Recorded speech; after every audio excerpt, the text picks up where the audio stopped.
हमने ये phasor diagram समझ लिया। अब हमारे पास मान लो पार्टिकल यहाँ से इस तरीके से SHM कर रहा है, तो इसको मान लो वो यहाँ से स्टार्ट होता है, तो हमारे पास इनिशियली पार्टिकल यहाँ पर रहा होगा रेफरेंस सर्किल में इस जगह पे। हमारे पास इसको मैं बोल देता हूँ let's say this is theta is equal to 0।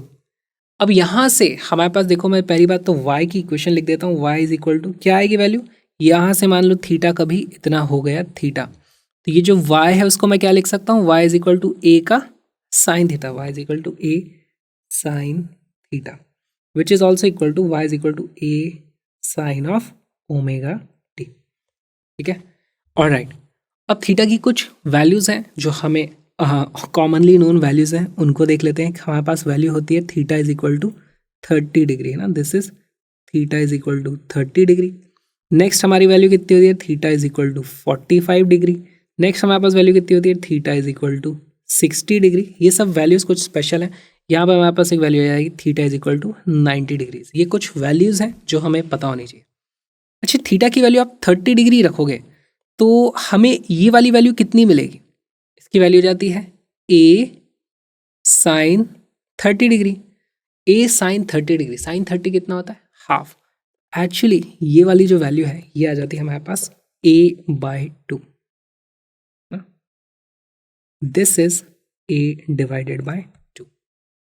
Theta की वैल्यू 45 रखो तो आपको यहाँ पर जो वैल्यू मिलेगी वो कितनी हो जाएगी, थीटा की वैल्यू रखो 45 डिग्री, तो ये साइन 45 कितना हो जाता है, 1/√2। उस केस में वैल्यू आ जाती है a डिवाइडेड बाय √2। और थीटा की वैल्यू आप जैसे ही रख दोगे 60 डिग्री, तो आपको यहाँ पे जो वैल्यू मिलेगी वो हो जाएगी √3 a डिवाइडेड बाय 2। अब इसमें सवाल किस तरीके के पूछे जाएंगे, आपसे पूछा जाएगा मीन पोजीशन से a/2 डिस्प्लेसमेंट होने में कितना समय लगता है। तो देखो 0 से मुझे अगर जाना है a/2 तक कितना समय लगेगा, भाई इतना समय लगेगा जितनी देर में हमारा रेफरेंस पार्टिकल 30 डिग्री का एंगल कवर कर ले। तो मैं क्या लिखूंगा, थीटा, थीटा की वैल्यू लिखते हैं यहाँ पे, थीटा की वैल्यू कितनी थी 0। a/2 डिस्प्लेसमेंट होने के लिए थीटा की वैल्यू कितनी होनी चाहिए, 30 डिग्री, है ना। 0 से हम जाते हैं 30 डिग्री तक, तो हमारे पास omega T is equal to 30 degree के बराबर आ गया। यहाँ से यहाँ यही तो है ओमेगा टी। ओमेगा टी की वैल्यू हो जाती है 0 से लेकर 30 तक है 30 डिग्री। अच्छा, ओमेगा को हम क्या लिख सकते हैं, देखो ओमेगा को मैं इस तरीके से लिख सकता हूँ, omega into total time period is equal to 2π, है ना।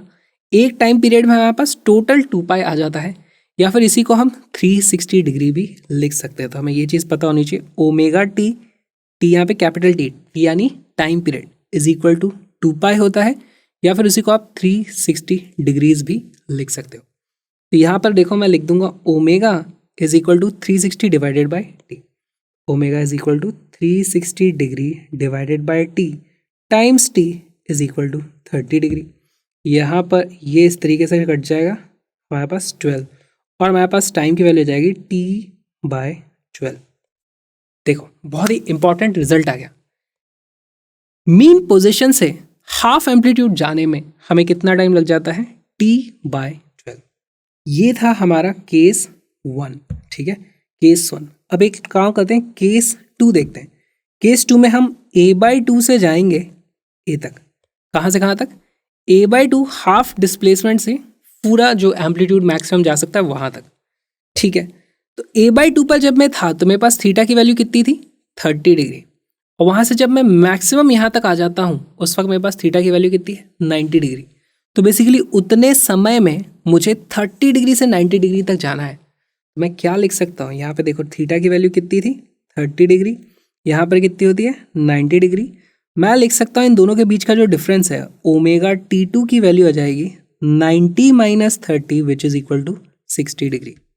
अगेन ओमेगा को आप क्या लिख सकते हो, omega T is equal to 360 होता है, तो ओमेगा को आप लिख दो 360 डिवाइडेड बाय कैपिटल टी, तो आ जाता है 360 degree divided by capital T into t2 is equal to 60 degree. यहाँ पर ये क्या कट जाते हैं हमारे पास इस तरीके से 6 टाइम, और t2 की वैल्यू आ जाती है t2 is equal to t divided by 6। अब ये बहुत ही इंपॉर्टेंट रिजल्ट आ गया हमारे पास।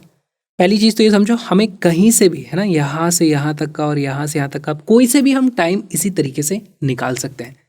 दूसरी चीज़ देखो, 0 यानी कि मीन पोजीशन से a/2 तक जाने में हमें टाइम लगता है t डिवाइडेड बाय 12।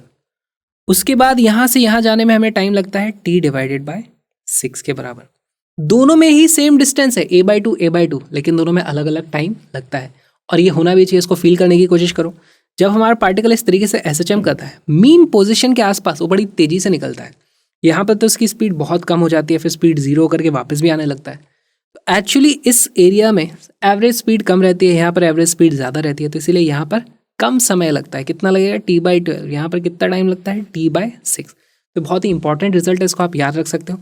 और भी इंपॉर्टेंट रिजल्ट है, यहाँ से a/√2 जाने में कितना टाइम लगेगा और a/√2 से ये टोटल a तक आने में कितना टाइम लगेगा। देख के बता सकते हो कितना टाइम लगेगा। देखो ये एंगल भी हो जाएगा 45 डिग्री, ये एंगल भी हो जाएगा 45 डिग्री। दोनों में सेम अमाउंट ऑफ टाइम लगना चाहिए ना। ओमेगा टी की वैल्यू 45 डिग्री होगी, यहाँ भी ओमेगा टी की वैल्यू 45 डिग्री होगी। इन्हीं टाइम के कुछ रिलेशन है, उसको हम डायग्राम बना करके समझ लेते हैं। ये हमारा बेस तरीका होगा उसको निकालने का।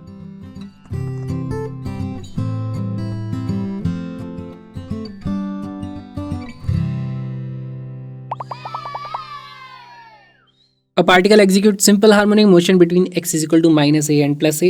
The time taken for it to go from 0 to a/2 is t1 and to go from a/2 to a is t2. Then बहुत ही स्ट्रेट फॉरवर्ड सवाल है। वीडियो को पॉज करो, क्वेश्चन को सॉल्व करो।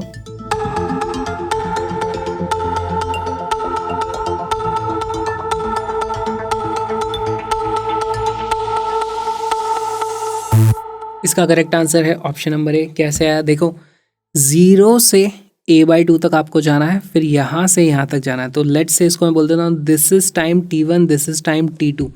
कितना कितना समय लगा होगा? देखो 0 पे जब हम थे, जब हम यहाँ पर थे, तो हमारा रेफरेंस पार्टिकल कहाँ रहा होगा? इस जगह पे। यहाँ से इस तरीके से हम ओमेगा से घूम रहे हैं। a/2 पहुँचने के लिए ये वाला जो एंगल है वो कितना होना चाहिए? ये एंगल होना चाहिए 60 डिग्री। तो ये वाला एंगल कितना हो जाता है? 30 डिग्री। ये रहता है 30 डिग्री। और यहाँ से यहाँ जाने में हमारे पास अब यहाँ से हमें पार्टिकल को यहाँ तक लाना पड़ेगा। तो ये हो जाता है हमारे पास, इसको मैं लिख सकता हूँ दिस इज ओमेगा t1 और इसको मैं लिख सकता हूँ this will be omega t2। Clearly मुझे दिख रहा है यहाँ पर t2 की वैल्यू ज़्यादा है ना, t2 is more than t1। Option number A correct आ जाता है। और हमें ये वैल्यू याद भी होनी चाहिए। ये वाला जो टाइम होता है, पहले यहाँ पर फास्ट हम सेंटर से तेज़ी से निकलते हैं, यहाँ पर धीरे धीरे जाते हैं। ये वाली वैल्यू होती है t/12, ये वाली कितनी होती है t/6। आपको डायरेक्टली याद है तो भी आप इस तरीके से चीज़ों को मार्क कर सकते हो। ये जो वीडियो आपने देखा, ये एक छोटा सा पार्ट है एक छोटे से क्रैश कोर्स का, जहाँ पे सिर्फ 40 क्लासेस में 2-2 घंटे की हमने कंप्लीट 11th और 12th की फिजिक्स को कवर किया है। बहुत सारे इंपॉर्टेंट और प्रीवियस ईयर्स क्वेश्चंस को भी इंक्लूड किया गया है। कलरफुल ग्राफिक्स हैं ताकि सब कुछ आपके दिमाग में सीधे घुस जाए और आप अच्छे मार्क्स ला पाओ जिस भी एग्जाम की आप तैयारी करना चाहते हो। तो आ जाओ, link is in the description. साथ में आप कलरफुल नोट्स की PDF भी डाउनलोड कर सकते हो, एब्सोल्युटली फ्रीली अवेलेबल है। Link is in the description, जरूर उसको चेकआउट करना और मेरे ब्लॉगिंग चैनल को सब्सक्राइब करो। हम मिलेंगे जल्दी।